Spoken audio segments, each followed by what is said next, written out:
When I received the call from the bank that fall morning, I didn't imagine that my own son had tried to have me declared mentally incapacitated. He forged my late husband's signature on a power of attorney and attempted to close my bank accounts without my knowledge. At 78 years old, I drive my own car, manage my finances, and I perfectly remember the combination to my high school locker back in San Diego. But to Robert, I was just an inconvenient old woman standing in the way of his inheritance. What he didn't expect was that his own daughter would become my fiercest ally and that I would finally find my voice after decades of silence. But before I continue, make sure you're already subscribed to the channel and write in the comments.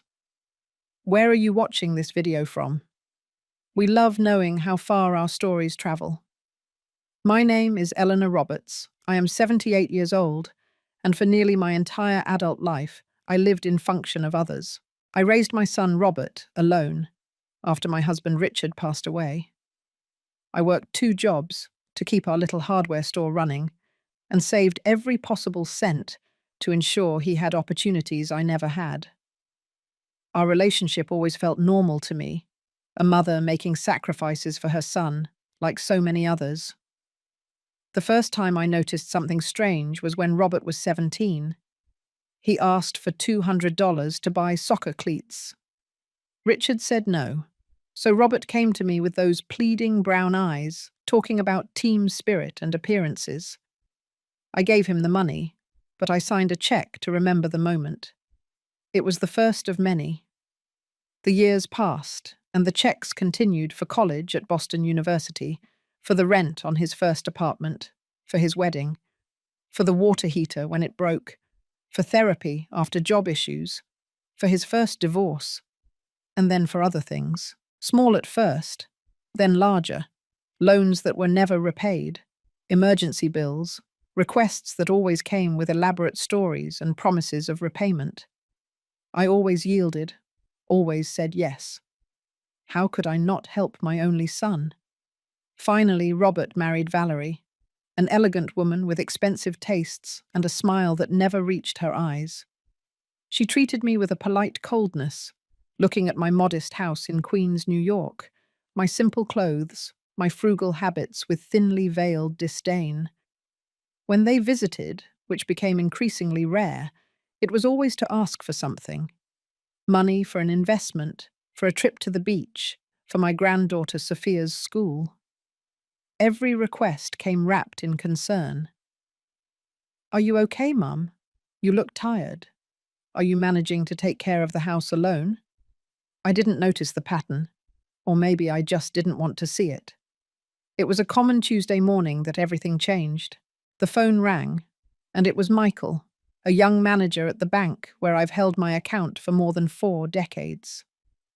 "Mrs. Roberts," he said, his voice polite but strained. "Could you come down to the branch today? There's something we need to discuss in person." When I arrived, Michael led me to a small private room. His hands were trembling slightly when he placed a folder on the table between us. "Mrs. Roberts, we didn't process anything," he began, choosing his words carefully. "We were concerned about the paperwork, which is why I asked you to come in today." He opened the folder, and there it was. A power of attorney in my name, requesting the transfer of all my assets to a joint account managed by Robert. At the bottom of the document, the forged signature of my late husband, Richard, as a witness. Attached was a medical letter I had never seen, stating that I suffered from early-stage dementia and could no longer manage my own finances. The air grew heavy, difficult to breathe. I looked at that fake signature, so different from Richard's real handwriting, and something in me broke. Not into pieces, but like a dam, giving way after decades of pressure. "Do I need to sign something?" I asked calmly. Michael seemed surprised by my composure. "Ma'am, to cancel any access, revoke previous authorizations, block everything he might think he's entitled to." He opened a drawer, pulled out a folder of forms, and slid it across the table. I took the pen and signed every line with a steadier hand than I expected. When I finished, I looked out the window. Traffic flowed slowly outside, oblivious to the storm within me. "You don't have to go through this alone," Michael said softly. I smiled at him, not with bitterness, but with a strange tranquility that was beginning to envelop me. "I'm not alone. I have a granddaughter who brings me flowers on Tuesdays, and now I have your forms." I drove home in silence, the envelope with the forged documents weighing in my purse like proof of everything I had refused to see for so long. At home, I opened the drawer where I kept all the cancelled checks I had written to Robert over the years. I spread them out on the dining table and started adding up. The total made me nauseous: $412,680, nearly $500,000 over 20 years, not counting the grocery purchases, the birthday trips, the gas cards, my granddaughter's medical bills, when Robert couldn't include her on his health plan. As I looked at those papers, the phone rang. Robert's name appeared on the screen. I let it ring until it went to voicemail. Shortly after, I received a text.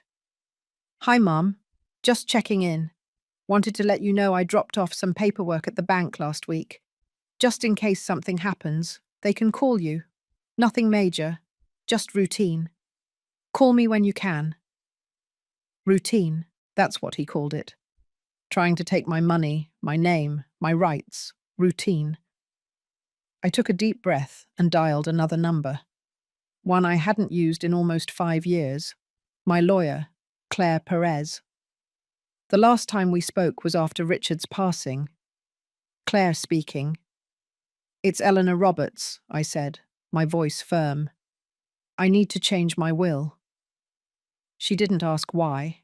She just said, "Come this afternoon. I'll clear my schedule." When I arrived at Claire's office, I told her everything without interruption. She listened intently, taking occasional notes. She raised an eyebrow when I mentioned the forged documents. "Do you want to press charges?" she asked. "No," I replied. "Not yet." She nodded. "But you want to revoke all previous powers of attorney and remove him from the will? And I want to set up a trust for my granddaughter, Sophia." Claire's pen stopped on the page. "Are you sure?" "I'm sure. She's the only one who still calls me because she wants to, not because she needs something." We spent the next hour going over documents. I signed each one without hesitation. When I finished, I left the office. I stood on the sidewalk and looked at the sky. The air felt different, lighter, as if something fundamental had shifted. I took out my phone, scrolled to Robert's name, and blocked him. He could have had everything. Not my money, but my trust. Now he had neither. The silence after blocking your son's number isn't peace. It's something different. A low hum under the floor you hear when the refrigerator shuts off, when the faucet stops dripping, when the whole house takes a deep breath and realizes it's no longer waiting for anyone to come in. That night I couldn't sleep, not from nervousness, but from memories. I lay in bed with the lamp on, staring at the same crack in the ceiling Richard always promised to fix. Robert was my only son. I carried him through a winter so rigorous that our breath froze on the windows inside. I gave birth without anesthesia because the hospital in Detroit was full. I worked the cash register with my stitches still fresh, just to keep our store running. And he turned out smart, charming. One of those boys who would sell sand to a drowning man. I remember the first time he lied to me. A silly lie about a school field trip. I believed him because I wanted to believe. That's where it all started. He discovered it was easier to get a loan of my gullibility than actual money.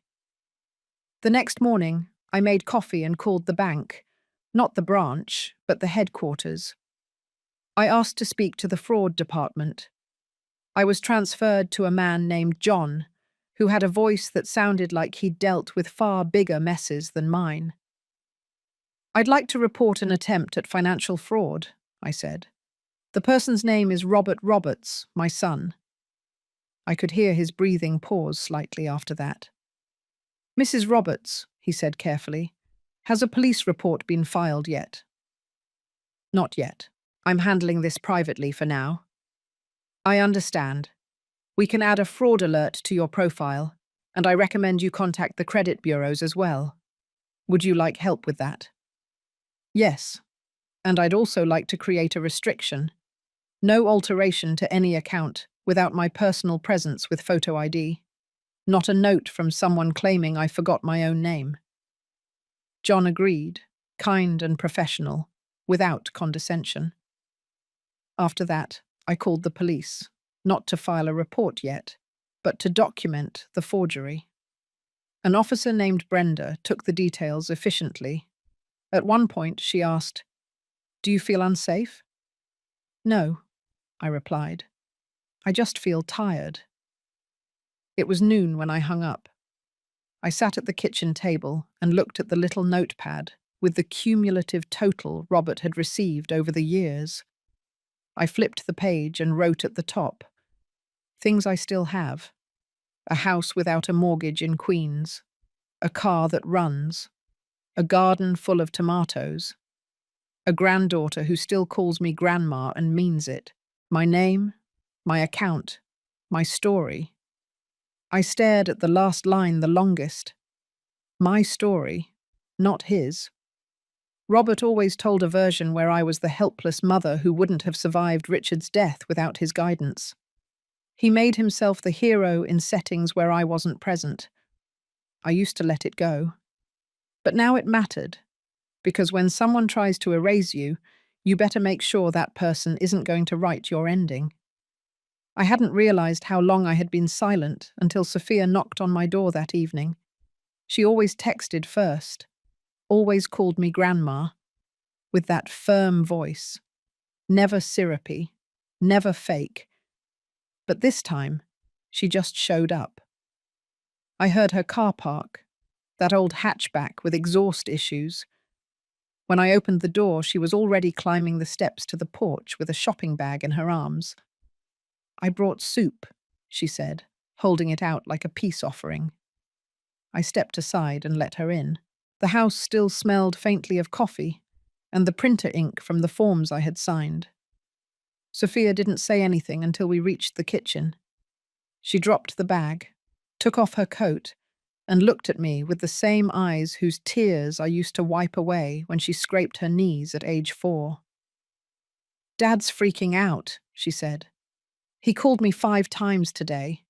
He said you're confused, that you're overreacting, that you—" She paused. "Might be having a late onset episode, whatever that means." I stirred honey into my tea and set the spoon on the table with care. "He said that?" She nodded, biting her lip. "He told Aunt Lorraine you tried to close your own account and forgot halfway through the process, that the bank manager had to walk you out." "Could it be?" Sophia leaned forward. "Could that be true?" I looked her in the eye. "No." She let out a slow sigh and leaned back. "Good, because it didn't sound like you. And I told him so. I said if Grandma forgot something, it's because she's tired of remembering for everyone else." I smiled at that, not because it was funny, but because it was true. "I'm not losing my mind," I said, more to myself than to her. But I think I finally stopped losing my patience. Sophia reached across the table and took my hand. Hers was warm, slightly calloused from her job at the bookstore. She wasn't the type of girl who wore acrylic nails or posted selfies. She wore thrift store jackets and remembered birthdays without needing Facebook reminders. "Did he really try to close your account?" "He forged Richard's name," I said. "He filed a letter saying I have dementia. He tried to take everything." Sophia looked shattered. "But why? You always helped him." I picked up the notepad from the counter and flipped it to the second page. $412,680. Her eyes widened. Grandma, that's your entire life savings.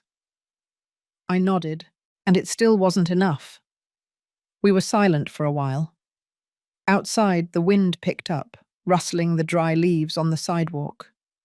A fall day, one of those that makes you feel the passage of time. Not sadly, but truly, as if nature never lies. "What are you going to do?" she finally asked. "I already did it," I replied. "He's blocked from my accounts. The banks flagged his name.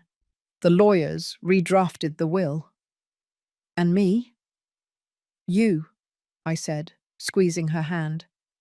"You have a trust now. Not a fortune, but enough for school, for rent, for anything that gives you freedom." She gaped. "Grandma, I didn't come here to—" "I know," I interrupted gently. "That's why it's yours." She covered her face with her hands. I could see her shoulders shaking, not from greed or guilt, but from the recognition that someone had seen her, chosen her, believed in her. "You always had the key to this house," I said. "Now you have something more." Sophia lowered her hands and looked at me as if trying to memorize my face. "He's going to be furious." "I hope so," I said calmly. "Maybe fury is different enough from entitlement to wake him up."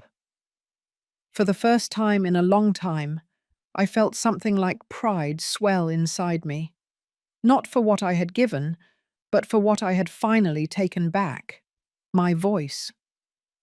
The letter arrived 2 days later.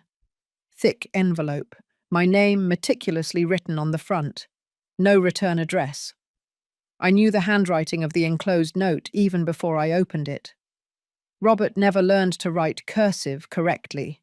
His R's always looked like incomplete B's. Inside, a 3-page letter folded with the kind of precision that tries to pass for sincerity. I sat at the kitchen table, unfolded it carefully, and began to read. "Dear Mum, I'm so sorry things have come to this. I think there's been a massive misunderstanding. I never meant to hurt you. The paperwork at the bank was just a precaution. You're getting older, and I was just trying to ensure everything was in order in case of an emergency. I didn't forge anything. I just filled out what the clerk told me to. Maybe someone else made a mistake." The audacity in every sentence hit me like a cold slap. A precaution. Using my deceased husband's name was a precaution. Lying to the bank about my mental health was an act of love. I continued reading. I realize now that perhaps I should have communicated more clearly. I've been under a lot of pressure lately. Work is unstable, and Sophia's tuition is a burden. I thought if I could manage things better, we would all be better off. I didn't want you to find out this way. I was trying to protect you. Please call me. I'm worried about you." Worried about me? The last line was the worst of all. "I hope you can forgive me. Let's sit down and talk as a family." I folded the letter slowly, then tore it in half, and then tore it several more times until the pieces were too small to hold meaning. I didn't need a family meeting. I needed the truth. That very day, the bank confirmed the final stage of the trust transfer. Claire called to say the paperwork was finalized, everything settled. Sophia would be officially notified within a week. "You did well," she said, "and you did it all correctly." I thanked her, hung up, and stared out the window for a long time. The maple tree in my yard had finally turned red. October always made things honest, stripped them down to what they really were underneath. That night, Sophia showed up again. This time she didn't call. She just texted from the car and said, "I'm outside. Bought groceries." She didn't mention the trust, didn't say a word about the money. We ended up making grilled cheese sandwiches. We ate in the kitchen with the window open and listened to the leaves scrape the sidewalk. Halfway through the meal, she said, "Dad is trying to make me feel guilty." I nodded. "He says I'm choosing sides." "Are you?" She looked at me, clear, unwavering. No, I'm choosing the truth. There's a difference. I reached out and touched her wrist. Perfect. Sophia was silent for a while. Then she said, "He's going to hate me." "No," I said. "He's going to blame you. That's different. Hate requires effort. He never worked that hard for anyone." She laughed, sharp but not bitter. "You're colder than I remember." "No," I said. "Just finally warm enough for myself." That night, after she left, I sat in the living room and picked up the photo album I hadn't opened in years.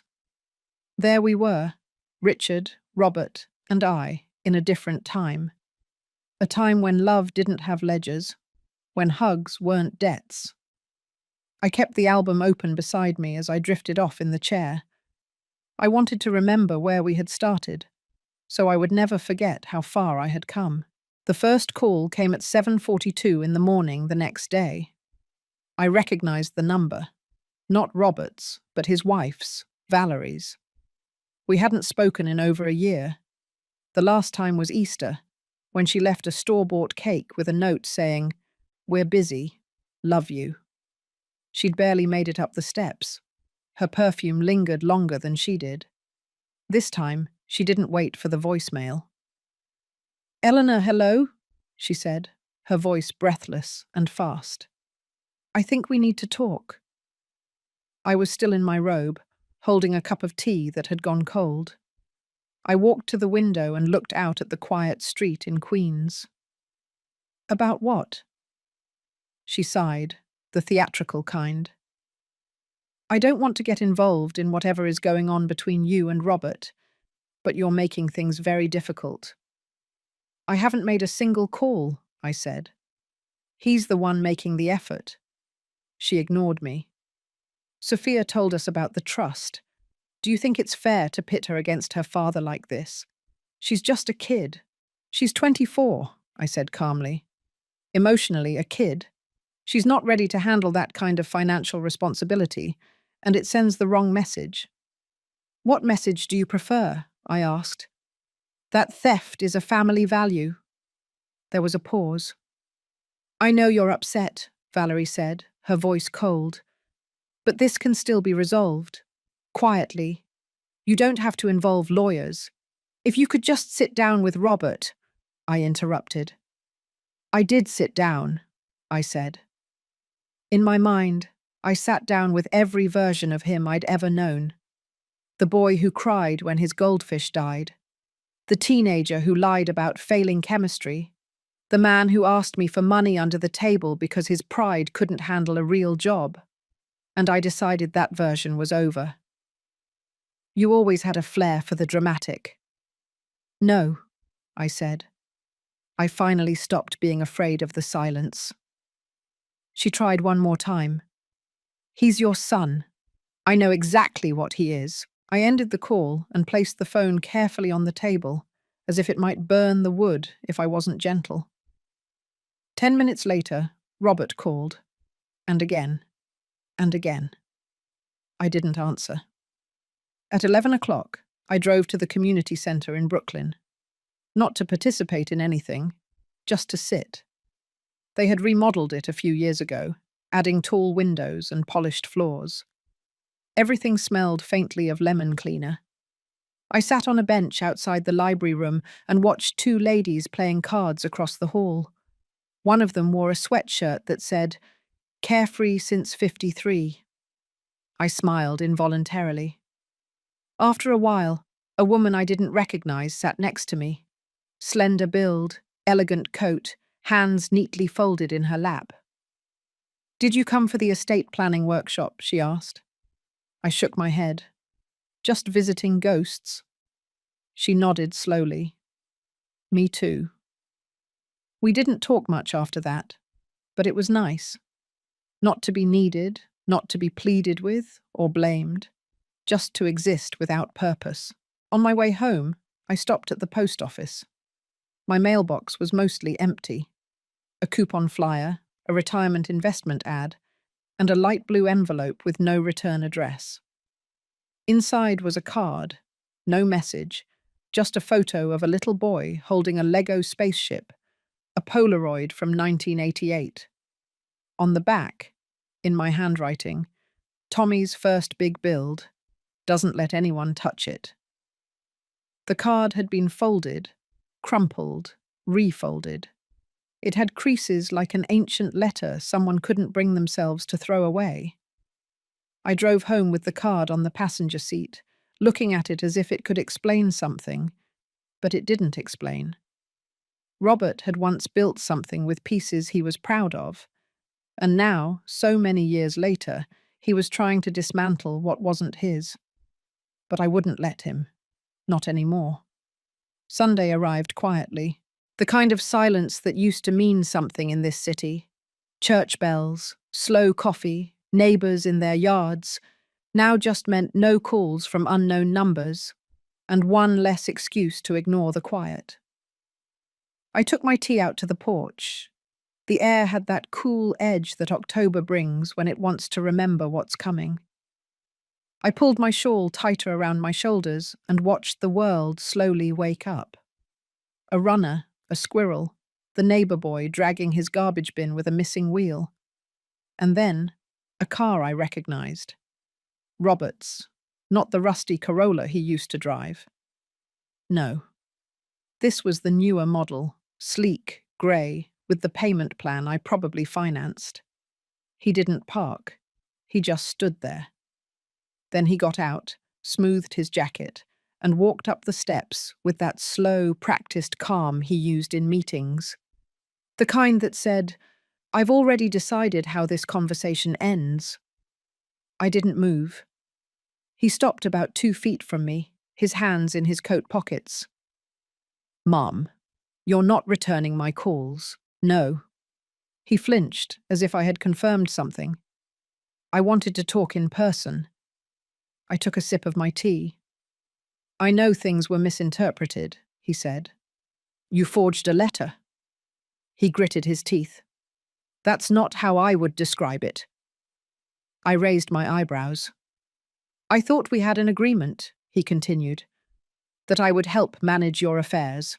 You're not getting any younger, exactly."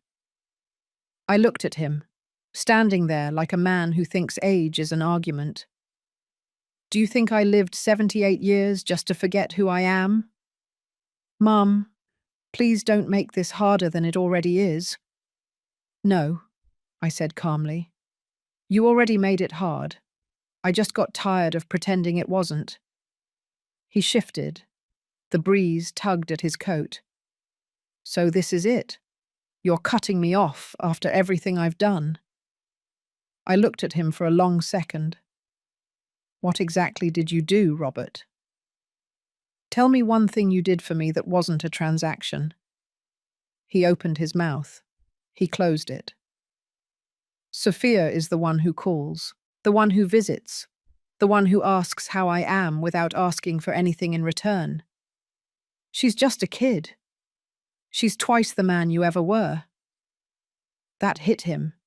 Not like a slap, not even like cruelty, but like the truth, the kind that hurts because it fits. "I needed help," he said finally. "I didn't know how else to ask." "You didn't ask. You stole." We stood there for a moment longer, both wrapped in our own stubborn silence. Then he said, "People are going to talk." "Let them. She's going to regret it, you know," he added. "Sophia, when the money ruins her." I stood up. "Do you want me to believe she's going to fail because you would have?" Robert blinked. "I gave you more than money," I said. "I gave you time, shelter, forgiveness. You turned all of that into leverage and lost it." He looked at the ground. "So you're going to throw out your own son?" "No," I said. "You did that. I'm simply refusing to pick you back up." And with that, I turned and went inside. I didn't slam the door. I didn't lock it for drama. I just closed it slowly, deliberately. Behind me, The house cheered as if it had waited a long time for someone to finally do that. I didn't hear from him for a week. No calls, no letters, not even a guilt-laden knock on the door. The silence didn't feel like peace, not yet. It felt like the expectation of something, like the calm before a major election. But then the email arrived. The subject line was short: request for mediation. The sender, Valerie Roberts. She had written it like a business letter, formal, punctuated, with capitalization where emotions once lived. Dear Eleanor, Robert and I believe it would be in everyone's best interest to have a mediated discussion. There are several misunderstandings and legal complications that need to be resolved before this situation becomes unnecessarily public or severe. We are willing to meet in a neutral location. If you agree, please reply with your availability. We hope to handle this with maturity and respect. I didn't reply, not because I lacked words, but because they no longer deserved mine. I printed the email, folded it in half, and placed it under the ceramic paperweight Richard gave me the year he forgot our anniversary. A little apology in the shape of a lighthouse. It used to seem romantic. Now it seemed more like a warning. 2 days later, a letter arrived from their lawyer. I opened it with steady hands, sitting at the dining table with my tea and the low hum of the radio behind me. The name on the letterhead was unknown, but the tone was quite familiar. Polite, laced with pressure, disguised as suggestion, but leveraged for money.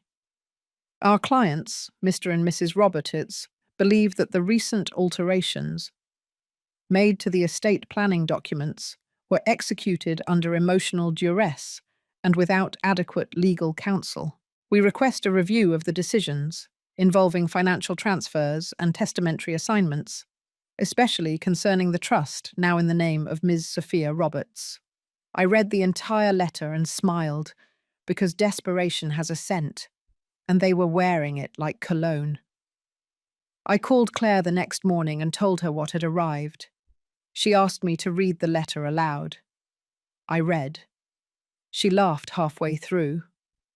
"Do you want me to respond?" she asked. "No," I said. "I want you to wait.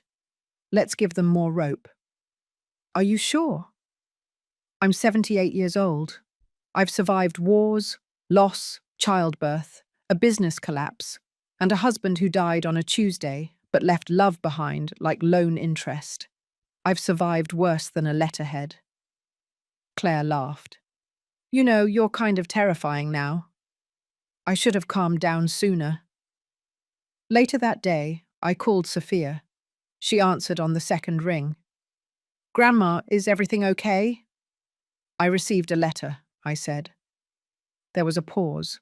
"From them?" I nodded. Then I remembered she couldn't see me. "Yes, they want mediation." Valerie wrote first, then the lawyer. Sophia didn't say anything for a moment. When she finally spoke, her voice was low. "I can give it back, Grandma. The trust. If it's going to... No. But if they... No," I said again. "You're not going to give back what wasn't stolen. You didn't ask for it. I gave it to you. That matters. I don't want to make things worse." "You're not," I said. "You're the one who made things better."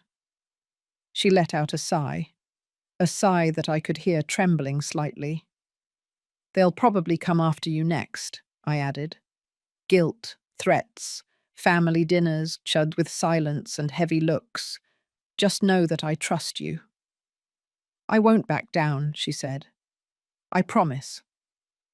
"I know." That night I sat in the living room with the lamp low and the letter beside me. I ran my fingers over the embossed name of their lawyer, a man who probably thought a 78-year-old woman with no formal education would tremble at an intimidating letter. He didn't know that I used to fix commercial plumbing valves with my own hands, that I could calculate compound interest faster than his interns, that I once saved our store from foreclosure by selling 50 lawnmowers in a single weekend because I promised every customer a homemade apple pie. I wasn't easily scared. Let them send letters. Let them call this war. I'd already been in battles where the enemy wore grief, not Gucci. This was a reckoning. The next escalation didn't come by mail. It came as a knock, a slow, deliberate rhythm, not friendly, not nervous, the kind of knock that means control. I didn't move at first.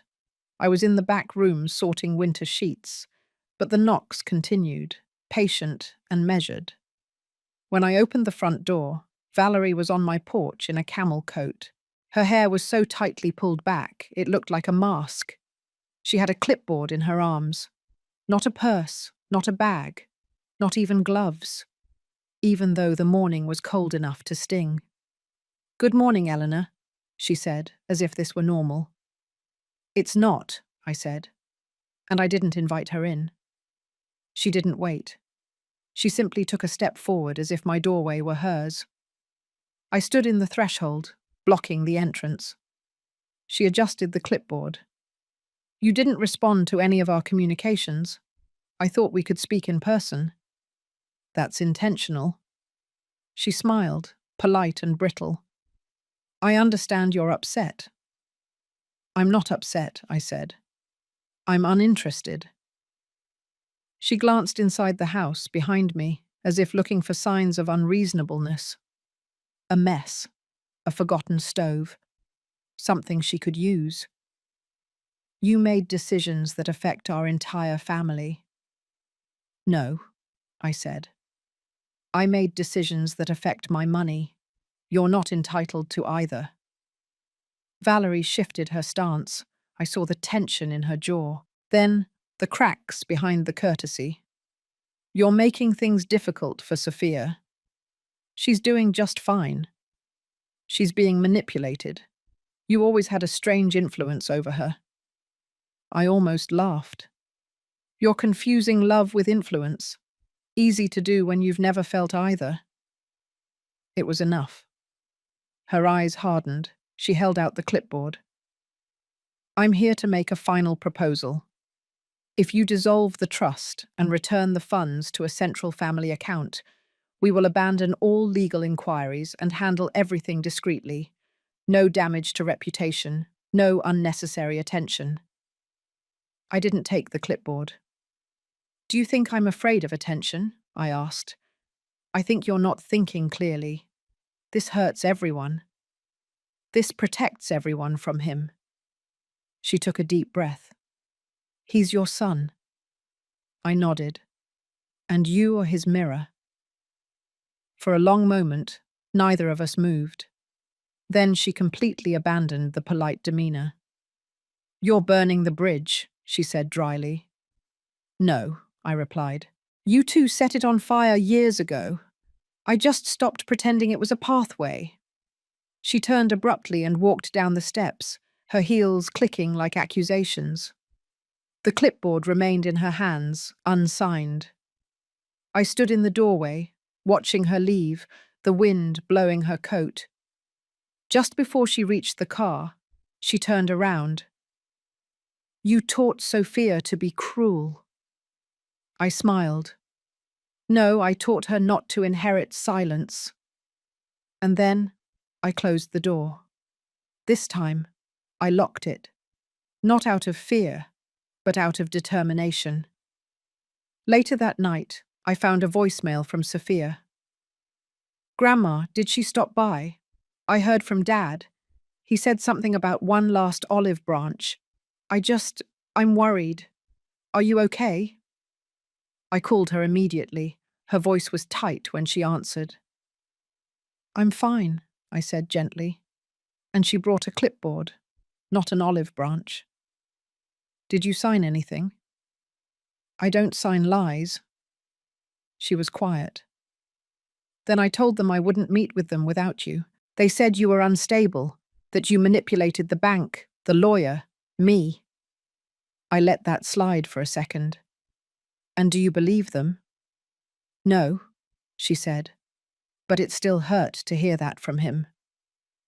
"I know." We were silent for a while, sitting in different houses with the same ache, the ache of realizing that family can disappoint more deeply than any stranger.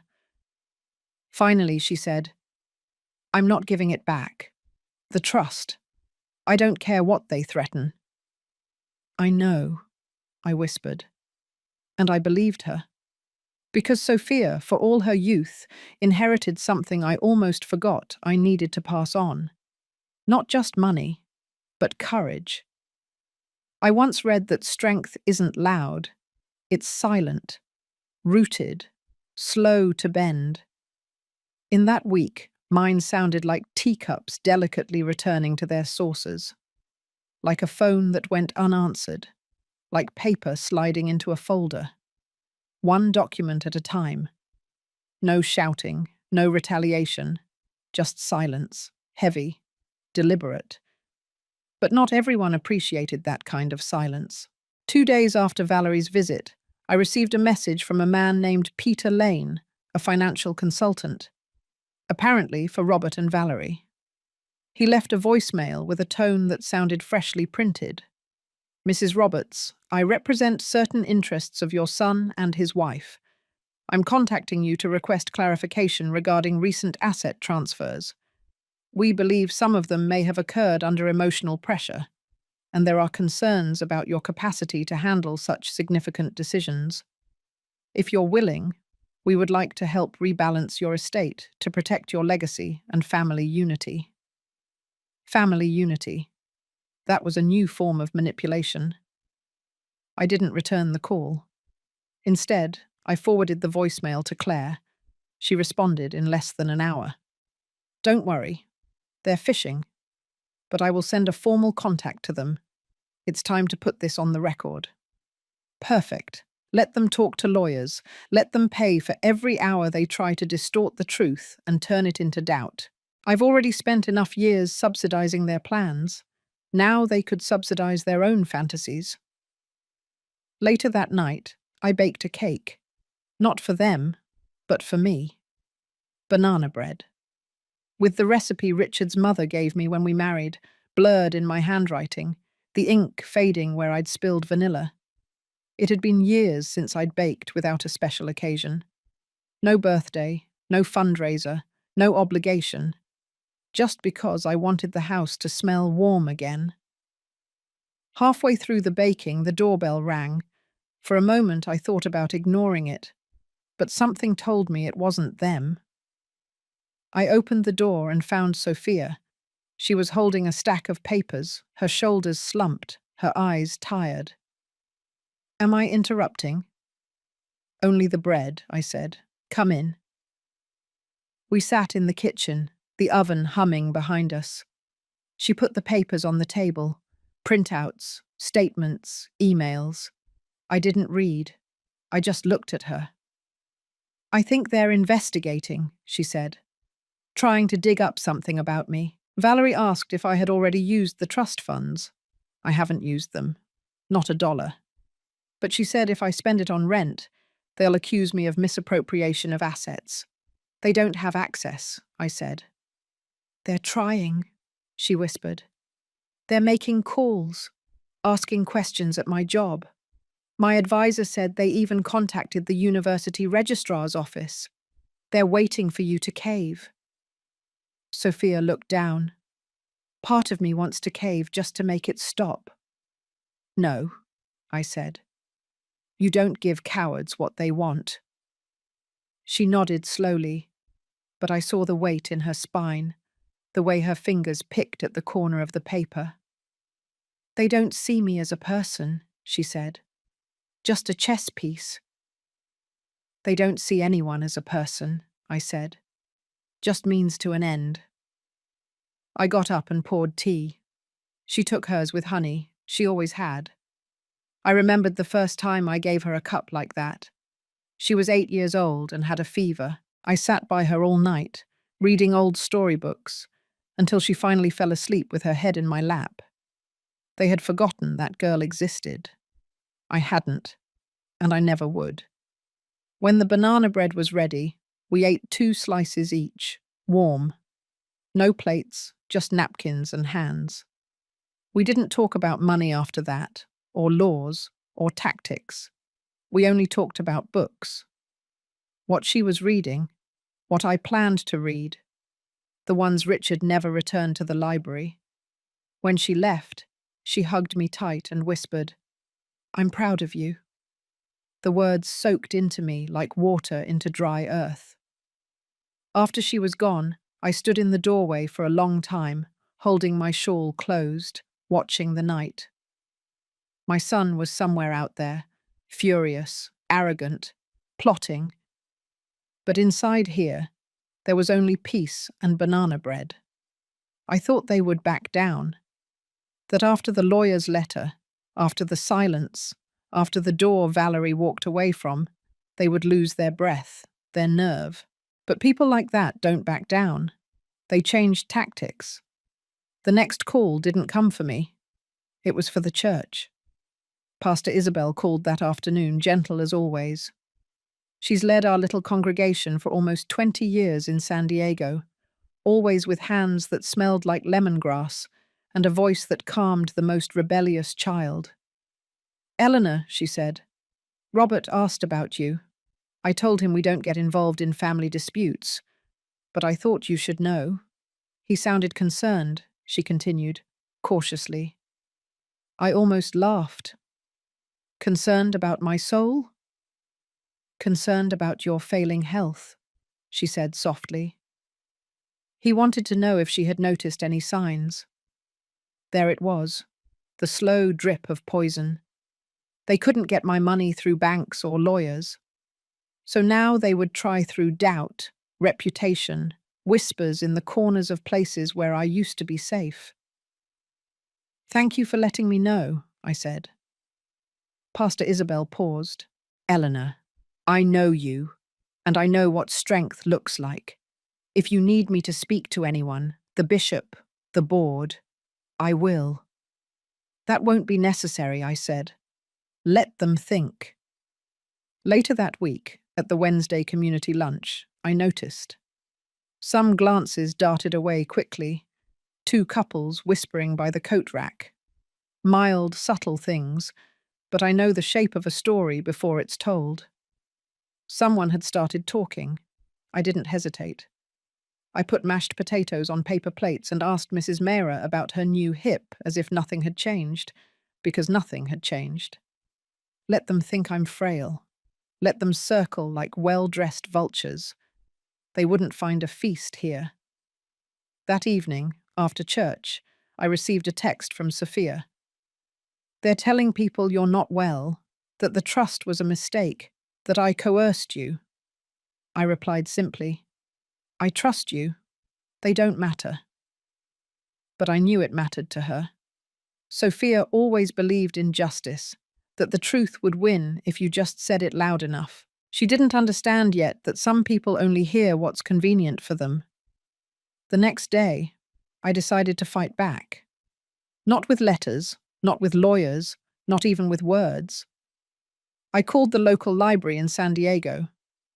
"Hello," I said. "I'd like to reserve the community room next Wednesday evening for a reading." "A reading?" "Yes, a personal account. Family, finances, boundaries, a public reflection." The woman on the line hesitated. "Is this for a book club?" "No," I said. "It's for anyone who has ever been told they are too old to matter." She reserved the room. I made 20 flyers on my home printer, simple black and white. Wednesday, 7 p.m. Eleanor Roberts. A quiet, free recounting for all. I left 5 at the coffee shop, 2 at the florist. I handed one to Pastor Isabel. "Is this what I think it is?" she asked. I smiled. No vengeance, just the truth. Because I wasn't going to whisper. Not anymore. They tried to drown me in silence, use my age, my grief, my loneliness as a weapon. Let them come to that library next week. Let them sit in chairs and pretend not to fidget. I would tell my story, and this time they would have to listen. The folding chairs were already half occupied when I arrived. I was surprised, not just by the number of people, but by the types. Women from the church. A man from the hardware store I hadn't seen in a decade. Two young women I didn't recognize holding notebooks in their laps. And in the back, near the exit, arms crossed and posture stiff, was Valerie. Not Robert. Of course not Robert. He had sent her, as always, as spokesperson, as shield, as mask. I walked to the front of the room with my notes in one hand and a thermos of tea in the other. I wasn't nervous. That feeling was long gone. At some point, between his first betrayal and my last forgiveness, this wasn't a performance. It was a declaration. Pastor Isabel sat in the front row. Sophia walked in quietly and sat beside her. I found her gaze and nodded once. She didn't smile. She looked serious, prepared. "Thank you all for coming," I began, standing behind the small podium. No microphone, no amplification, just me. "My name is Eleanor Roberts. I've lived in this city since I was 21. I ran a hardware store with my husband, raised a son, paid my taxes, kept the kitchen clean, and buried more friends than I can count. I'm not sick. I'm not eccentric. I'm not frail. But I am tired of the silence, of the manipulation, of the way people treat older women like faded photographs, easy to ignore unless you need something sentimental." Some nodded.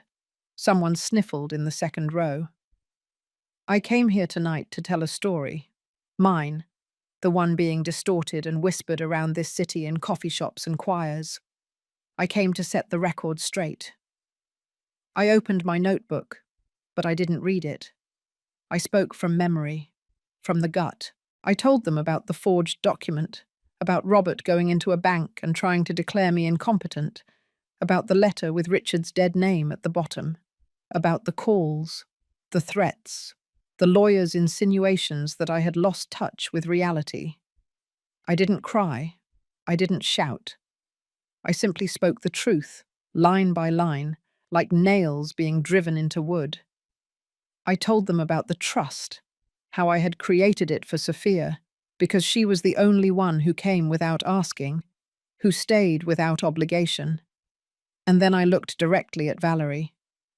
She told me I was destroying the family. But what do you call a family that's only held together by fear and obligation? Is that worth saving? Valerie didn't blink, but her fingers tightened on her purse. "I'm not asking for pity. I'm not asking for applause. I just want the truth to live somewhere outside my body before it's too late." I took a deep breath. I know many of you have children, grandchildren. I know some of you have secrets, shame, maybe regret. Maybe you're sitting there thinking, "I stood by for too long." I know that feeling. I looked around the room at the woman from the corner store who once lent me sugar, the man who ran the funeral home, Sophia, watching me like a lighthouse. "Well," I said, "this is me saying it's never too late." I took a step back. No bow, no flourish, just the silence of a room learning to listen again. Afterward, there was no applause, only something better. Silence. The kind of silence that doesn't need noise to prove it heard you. Then, one by one, people stood up. Some shook my hand. Others hugged me. Some just nodded, eyes glassy, lips tight. I didn't need words. I had enough of those tonight. Sophia came last. She didn't say anything. She just hugged me as if she were trying to hold together everything the world tried to destroy. And then she whispered, "You seemed taller tonight." I laughed. That's what happens when you stop carrying the shame. Behind her, Valerie was already gone, slipping out the side door like smoke, like guilt, trying to avoid the daylight. I didn't care. I let her run. I let her tell. I let them sulk in their rooms, filled with resentment and lack of control. I had done what I came to do. And that night, for the first time in a long time, I slept without dreaming of explanations. I woke up to roses, 3 pale yellow stems in a glass jar left on my porch with no note, no card, no signature. Just the flowers, placed delicately next to the door, like a gratitude that didn't need to be traced. I knew they were from someone who had been there, someone who had heard. Inside, the kettle whistled. I poured my tea. I sat near the window and watched the street breathe. A dog walker passed. A boy with a backpack too big for his body. Life, unaware that anything had changed. But it had changed. Not in the headlines, not in legal documents. In here. Later that morning, Sophia called. "They're quiet," she said. "Too quiet." She meant Robert and Valerie. I understood the concern. That stillness wasn't surrender. It was strategy. The tranquility of someone who thinks long-term, who doesn't mind waiting if they think you'll get tired. But I wasn't tired. Not anymore. "They know now," I said. "All of them. The city, the church, your boss, the bank. That story they were trying to invent now has a counterweight." Sophia sighed. "I keep getting calls from a number that leaves no voicemails." "Block it." "Yeah, but it feels like they're circling, waiting for something." "They're waiting for you to cave," I said. "So don't cave." There was a pause. "They're not used to hearing no. They're about to become fluent in it." I hung up and got dressed slowly. I was going to downtown San Diego, not to run errands, but to receive gifts. Sometimes just being seen matters. At the coffee shop, the owner, Miriam, offered me the tea on the house. She didn't say why, and I didn't ask. A silent solidarity settled between us. I sat near the window and read the newspaper, letting normalcy settle into my bones. Then Valerie walked in. No clipboard this time, no coat armor, just jeans, a sweater, and a face that looked sculpted from cold marble. She saw me, stopped, went straight to the counter, ordered her drink, waited, said nothing, but kept looking at me. "Blink," she warned. When she turned to leave, she stopped at my table. "What was the speech about?" she said. I didn't take my eyes off my newspaper. "The truth needs no adornment." "Did you turn this city into your jury?" "No," I said, folding the paper carefully. "I just stopped letting you write the testimony." She shifted. "Do you think any of this will matter when the lawyers get involved?" "It already matters. People believe me, and more importantly, I believe me." She tilted her head, studying me like a puzzle that used to be easy. "Were you always this theatrical?" "No," I said. "I was quiet. You simply confused that with agreement." She scoffed and took a step back. But before she left, I added, "You can keep circling, calling, making up stories, but I promise you, Valerie, when the dust settles, all you'll have is the echo of your own entitlement." She didn't answer. She left. And this time, the room wasn't watching me. It was watching her. Later, at home, I sat in the kitchen with the roses in front of me. I touched one of the petals, soft and stubborn in its shine. Then I opened the locked drawer where I kept my will. I added a note, not legal, just personal. "To Sophia, in case you ever doubt your worth, know this: you didn't inherit money. You inherited proof that standing your ground is not the same as being unkind. With love, Grandma." I folded the note. I put it under the documents and closed the drawer. Let the others prepare lawsuits, whispers, strategies. I had a legacy, and they couldn't steal that. He came quietly, as most endings do. A letter, certified mail, with return receipt requested.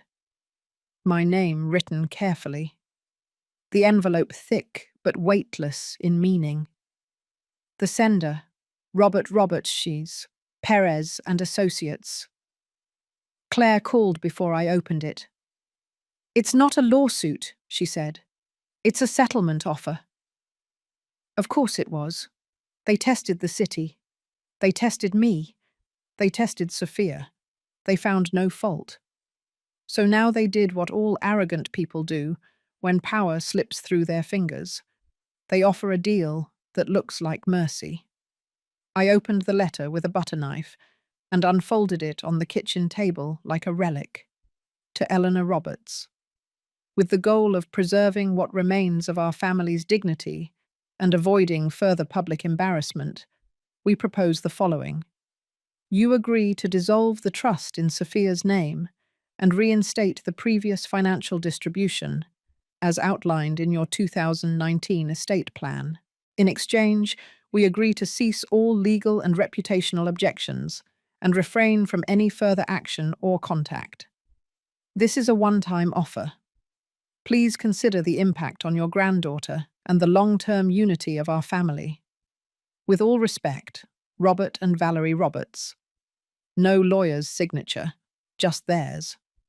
It wasn't legal strategy, just desperation in a suit. I read it twice, then once more, slower. Every phrase tried to bend to reason, to decency, but the lie was evident in every line. They weren't offering peace. They were offering silence. Mine. Sophia came that evening. I handed her the letter without comment. She read it, her eyes scanning quickly, her face unreadable. When she finished, she looked up. "Are you going to respond?" "Yes," I said. "I already responded." I showed her the envelope I had prepared. My answer, 2 handwritten lines, no letterhead, no legal phrases, no. My dignity was never yours to negotiate. Sophia exhaled slowly and smiled, a quiet, proud thing. "Can I mail it?" I nodded. She left 10 minutes later, envelope in hand, coat tightly closed against the wind. I stood at the window long after her car was gone. I let the stillness wrap around me like an old song, and I thought, not for the first time, about all I lost in this fight. Not the money, not the years, but the illusion. The idea that love and loyalty always come together. That if you give enough, explain enough, wait enough, people will become who you hoped they would be. They don't become. Sometimes they become louder versions of themselves. And sometimes the best thing you can do, the most loving thing, is not to chase, not to beg, not to teach, but to stop, affirm your feet in the truth, and let the others get lost. That night, I wrote one more letter. Not to Robert, not to Valerie, to myself. Eleanor, you waited too long to believe you were right. But now you believe. And that counts. Let the world call this stubbornness. You know this as survival. You know this as peace. Let this be enough. I put the letter at the bottom of my notebook and closed it carefully. Then I turned off the lights, locked the doors, and slept. No dreams, no ghosts, no noise, just sleep. The sun was rising through the lace curtains, soft and unhurried. October was waning, the gold giving way to grey, the kind of air that smells like endings. I got up slowly. No rush, no phone to check, no letter to expect. The mailbox had been empty for days. The silence now felt earned, like an aired-out room after years of stale air. Sophia showed up with cinnamon rolls, still warm in the box. We sat at the kitchen table as usual. The radio murmured old songs whose lyrics we both pretended not to know. "They went silent," she said between bites. "They'll stay that way, I replied. She nodded. Dad unfriended me. Deleted old photos, too. I shrugged. Let him delete. We still have memory. She smiled, but it was a tired smile. Not the smile of a girl, that of a woman. The kind of smile that learned some people don't come back, and that isn't always a tragedy. I looked at her, and I truly saw her. She carried not just my blood, she carried my lesson. She didn't ask for power. She didn't demand an inheritance. But when she was offered the chance to show up, to take hold of the truth and stand firm, she did it without shaking, without apologizing. That is legacy. Not property, not assets, not names on deeds, but courage. Before leaving, she asked, "Do you regret anything?" I thought about it for a moment, then shook my head. "No," I said, "but I regret waiting so long to stop apologizing." Sophia leaned down and kissed the top of my head. "I love you," she said.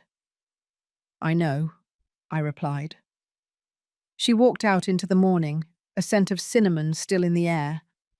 I watched her go and felt something shift, not an ending, but an agreement, like dust finally choosing the floor. That afternoon, I wrote one last thing, just a short line on the last page of my notebook.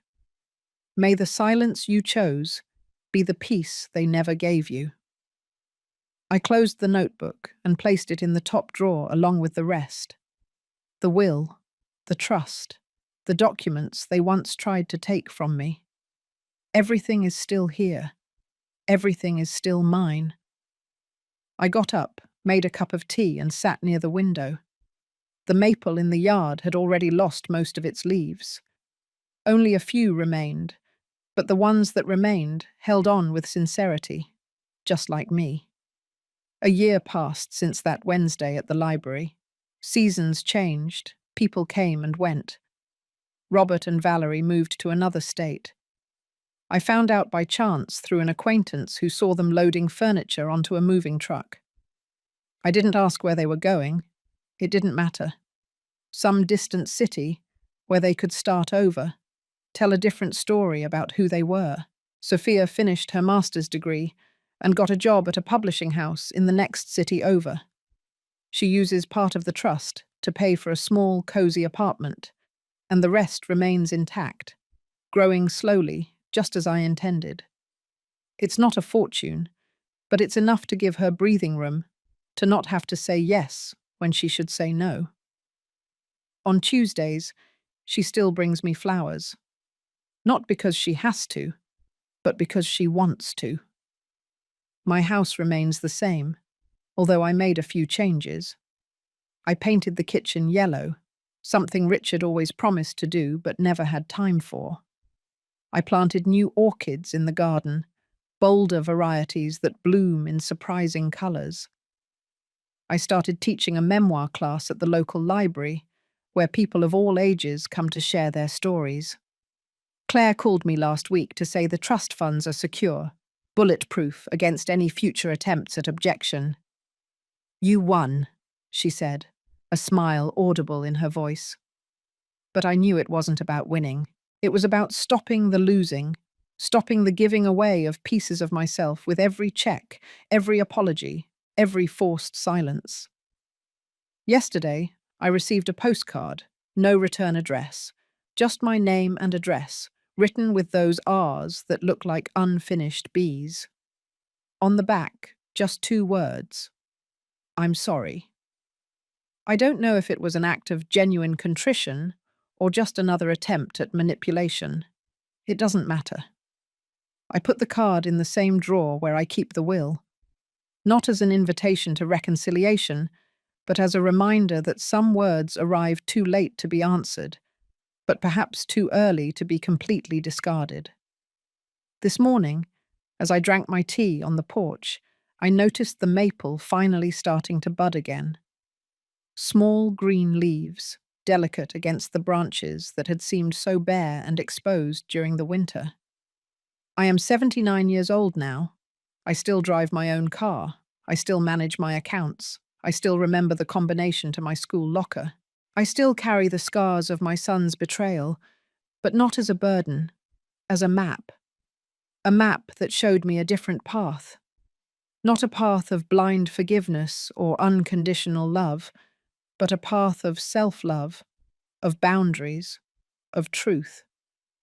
Sometimes, in the quietest moments, I think about Richard, what he would say if he could see how everything unfolded. I imagine he would be proud, not because I defended the money he left, but because I finally learned to defend myself. And if there is one legacy I hope to leave, not just for Sophia, but for anyone who has heard my story, it is this. The silence you choose must be your own, not something imposed on you, not something you endure out of fear or guilt, but a peace you conquered. Because at 78 or 88 or 98 years old, you still own your story. You still decide where to put the periods. You still choose when to stay and when to say, enough, I deserve more. And I deserved more. Sophia deserved more. And maybe, somewhere in his hardened heart, Robert knew he also deserved more than what he became. Today, another page turns. Another season passes. The sun shines on my teacup, creating little rainbows in the white porcelain. Small beauties for those who still have eyes to see. At 79 years old, I am finally learning to live without apologizing for taking up space, without whispering when I should speak, without bending when I should stand tall. It's a lesson that came late, but not too late. It's never too late to find your voice. Now, if you enjoyed this story, click on this next video appearing on your screen, because in it, there's a story of betrayal and revolt like you've never seen before.